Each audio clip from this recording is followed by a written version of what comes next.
day.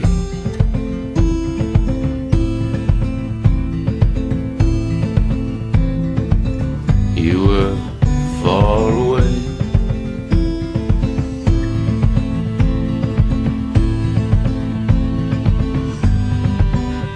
and I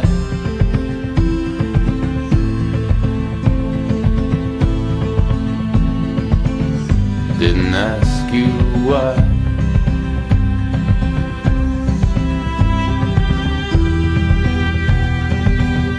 What could I say?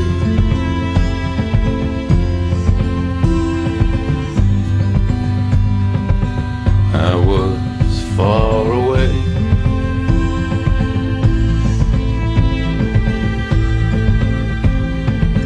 You just walked away.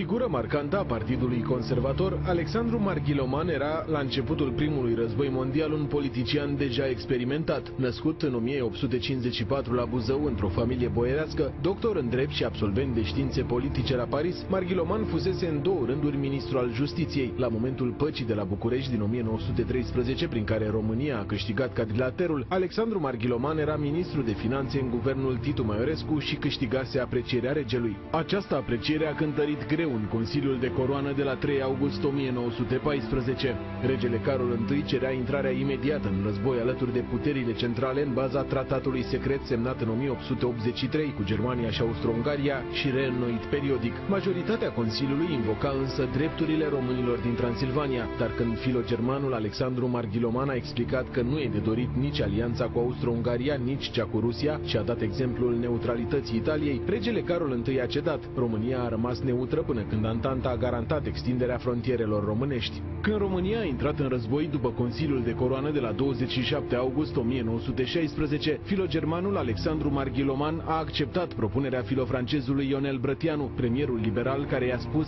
eu, Brătianu, în caz de reușesc francezii, dumneata, Marghiloman, în caz că reușesc germanii. Astfel, atunci când trupele germane, austriece și bulgare au impus României negocieri de pace, guvernul în exil al generalului Averescu a demisionat, iar discuțiile au fost preluate cu acordul regelui de guvernul Marghiloman. Pacea de la Buftea, semnată în martie 1918 și finalizată la 7 mai la București, a fost însă dezastroasă. România pierdea Dobrogea și era obligată să-și concesioneze petrolul. Ulterior, în toamna anului 1918, când armata română a intrat din nou în război, toate actele guvernului Marghiloman au fost anulate, cu o singură excepție: documentele unirii Basarabiei cu România. Alexandru Marghiloman a fost cel care s-a adresat sfatului țării de la Chișinău înaintea votului de la 27 martie 1918 și tot el a adus regelui Ferdinand la Iași cererea de unire a basarabenilor. După război, Alexandru Marghiloman a ieșit treptat din viața politică. Era acuzat că a fost omul nemților, iar după reforma agrară și cea electorală,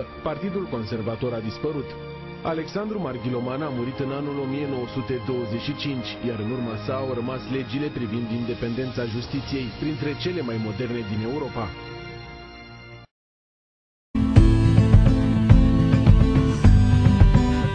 And I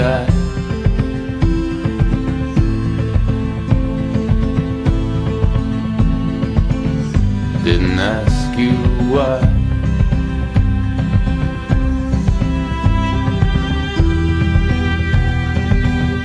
What could I say?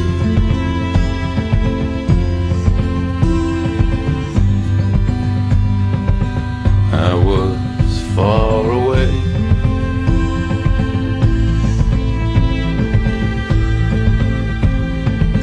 You just walked away.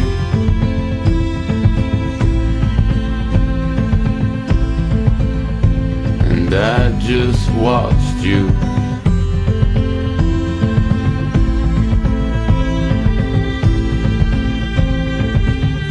What could I say?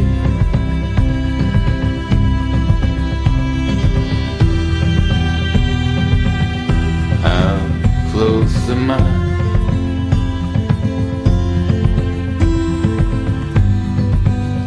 to losing you?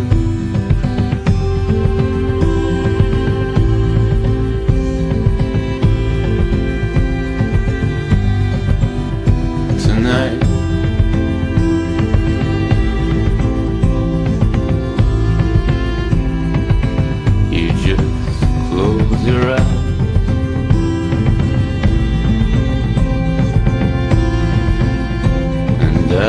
just watch you.